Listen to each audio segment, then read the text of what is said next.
E se for parar pra pensar, eu não queria ser professora. Olá, tudo bem com vocês? Sejam bem-vindos a mais um vídeo desse canal. Esse vídeo é sem roteiro e muito provavelmente sem edição. Provavelmente, tá? Mas eu decidi falar sobre um pouquinho de como tem sido a minha experiência como professora no ensino híbrido. Na verdade, eu decidi que eu queria falar sobre como foi a minha experiência em específico hoje, um dia que eu dei aula a manhã toda, e eu pensei em falar sobre isso nos stories. Se você ainda não me segue, meu arroba tá aqui, ou aqui. Enfim, e eu falei, por que não fazer um vídeo pro YouTube? Aqui estou. Pra quem não sabe, eu estou aí há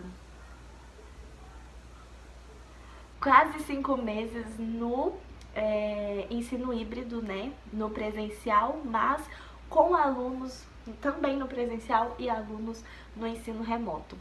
Mas agora, depois das férias, né, na retomada depois de julho, eu recebi muito mais alunos do que já tinha antes. Muitos alunos decidiram vir para o presencial com, graças a Deus, o avanço da vacinação no nosso país. Isso é uma realidade. E hoje eu tinha mais ou menos uns 15 alunos em cada turma no presencial. Eu tenho 2 turmas de 7º ano, né, no ensino fundamental 2. E eu fui dar uma aula, na verdade eu tinha 2 aulas em cada turma hoje, de redação.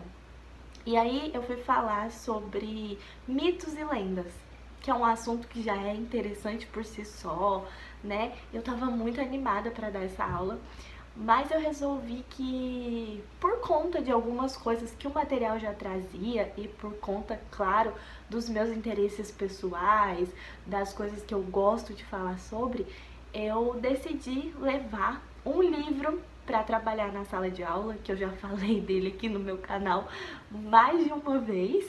E se você tiver interesse de conhecer um pouquinho melhor, se eu não me engano, no livro sobre patrimônio linguístico eu falei sobre ele, que é o livro Nós, uma antologia de contos indígenas. E eu lembro, me retomo aqui na minha mente, que naquele dia que eu fiz aquele vídeo, eu falei da vontade que eu tinha de trabalhar esse livro na sala de aula. E hoje isso se concretizou. Então eu tô muito feliz com o resultado que eu tive e hoje foi um dia que eu saí da escola e falei, meu Deus, como eu não queria ser professora. Eu me senti realmente realizada. Mas por que eu falei esse monte de coisa aleatória e até agora eu não cheguei em lugar nenhum? Como eu vinha dizendo, antes das férias eu não tinha tantos alunos no presencial. E isso me deixava muito frustrada. Eu entendo, né, a situação que a gente está passando e não acho que seja o ideal abrirem as escolas agora, que a gente receba mais alunos do que deve no presencial. Mas enquanto professora estava sendo muito desafiador, muito difícil. E também é difícil pelo lado de você não ter o contato humano, não saber se aquele aluno está prestando atenção na sua aula, se ele está ali, se ele está te ouvindo, se ele está entendendo o que você está explicando. Então, tudo isso me deixava ali com uma carga de frustração que eu sempre soube que não dependia só de mim para que eu tivesse resultados positivos, né? Existiam inúmeros fatores por trás disso.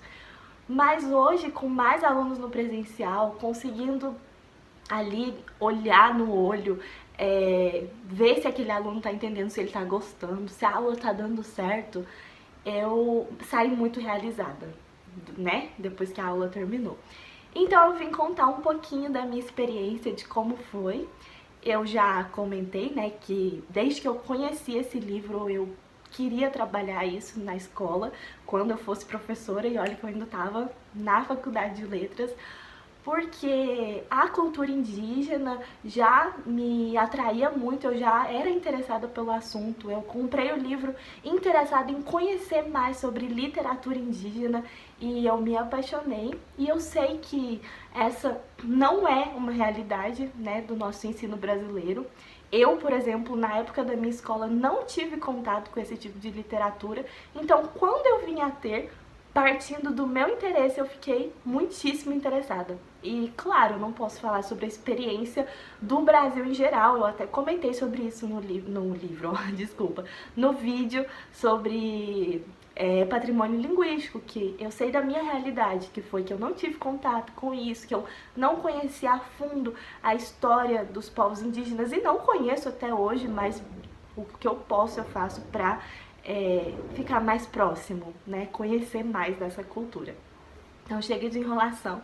E eu quero contar pra vocês que hoje na minha aula de redação sobre mitos e lendas, eu levei o livro, a gente fez a leitura de um conto para entender um pouquinho sobre lendas, né? O material didático já trazia algumas coisinhas sobre lendas, falando sobre lendas do folclore, por exemplo, Saci Pererê, a Cuca, coisas que nós conhecemos porque faz parte da nossa cultura popular brasileira, né? E trazia também um mito sobre a cultura indígena, porque era um mito chamado o mito da criação Tupi-Guarani, que é como os povos Tupi entendem a criação do mundo, né? E assim, um mito. Para quem não sabe, mito é uma narrativa que deseja contar a história da criação de algum elemento da natureza ou de um elemento abstrato. Por exemplo, na mitologia grega, a gente tem os mitos dos deuses gregos, né? Mais ou menos isso. E aí, para falar sobre lenda, nós lemos a lenda do peixe-boi, que está disponível no livro que eu comentei, né? No livro Uma Antologia de Contos Indígenas. E que, eu não vou dar spoiler do conto, mas que é um conto muito interessante, claro, na perspectiva das lendas, da cultura indígena, né? Porque assim como o mito, lendas é uma narrativa, são narrativas que desejam contar sobre experiências, sobre cultura e elementos de uma cultura em si. Então, por isso, quando se trata de uma lenda indígena, vai trazer experiências e parte da cultura daquele povo. Então, gente, como eu falei, nós estamos no ensino híbrido. Nada é perfeito no ensino híbrido, nem no ensino presencial antes da pandemia eu acredito que era perfeito. Quem dirá agora, né, quando temos alunos em casa e alunos na escola. Então é claro que eu tive alguns problemas que eu já estou acostumada, porque como eu falei, já estou há alguns meses no ensino híbrido. Então a gente tem problema de som, a gente tem problema de conexão de internet, a gente tem problema de não ouvir o que o aluno falou, não entender. E eu também tive, mesmo que eu trabalhe na rede particular, eu tive problema de aluno ter acesso ao material, né? Caso seja uma dúvida de vocês. Eu levei o meu livro para mostrar para eles, mas é claro que eu não fiz um planejamento anterior para trabalhar esse livro, porque eu entrei na escola no meio do caminho, né? Eu não fiz um planejamento anual, então é claro que se eu tivesse tido tempo, eu teria planejado que os alunos adquirissem o livro com antecedência, já que estamos falando de uma realidade em que os alunos podem fazer essa aquisição. Eu escaneei o conto, né? E aí vocês não contem pra ninguém que eu fiz isso, porque eu só queria usar hoje pra trabalhar com os meus alunos. E pedi que os alunos lessem, né? Virtual, porque a minha realidade é um pouco diferente da maioria das escolas brasileiras. Os meus alunos têm acesso à internet dentro da sala de aula, eles podem usar porque eles têm acesso a um notebook, então eles poderiam ler, né, o conto ali. Mas eu tive que fazer algumas impressões e entregar no papel para os alunos que estavam presentes e hoje não contavam com um notebook, um celular, enfim. Mas todo mundo conseguiu fazer a leitura e foi muito legal. Muitos comentaram que gostaram, que entenderam a história, apesar de ser um conto indígena, de ter nomes indígenas que não fazem parte da nossa realidade muitas vezes. Eles gostaram. E depois, né, ao final da aula, depois de ter explicado sobre mitos, ter explicado sobre lendas, ter mostrado, contado um pouquinho sobre as diferentes culturas, como funcionam essas narrativas, as características de uma narrativa, eu pedi que eles produzissem a sua própria lenda, que devia ser a criação de uma narrativa que contivesse um personagem do folclore brasileiro e que ele deveria viver nos dias de hoje. Muito Cidade Invisível. Nada se cria aqui, tá? Tudo se copia. Tô brincando. Eu pensei nessa ideia, mas aí logo eu me questionei. Gente, mas isso já existe, é Cidade Invisível. Mas muitos dos alunos não conheciam a produção Cidade Invisível, então foi até interessante, porque pra eles foi algo novo e desafiador. E eu fiz a recomendação também do entretenimento aí, pra depois eles assistirem.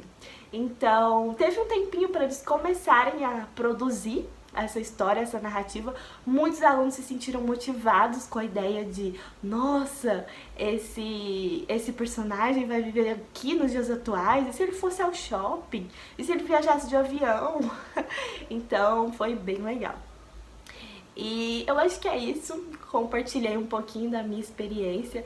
Eu queria muito, como eu disse, trabalhar um pouco da cultura indígena, ter levado um conto indígena para os meus alunos lerem me deixou muito feliz, e ainda de ver que eles gostaram, que a proposta de atividade deu certo, que o debate foi interessante, que a gente conseguiu dialogar, entender um pouquinho que fosse, sabe, sobre a cultura dos povos indígenas, que a gente saísse da zona de conforto do que se fala sempre.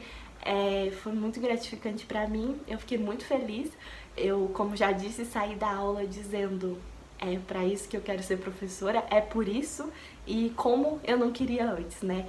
Então, só pra concluir, nem todos os dias são maravilhosos, ainda mais no sistema híbrido, na nossa realidade, né?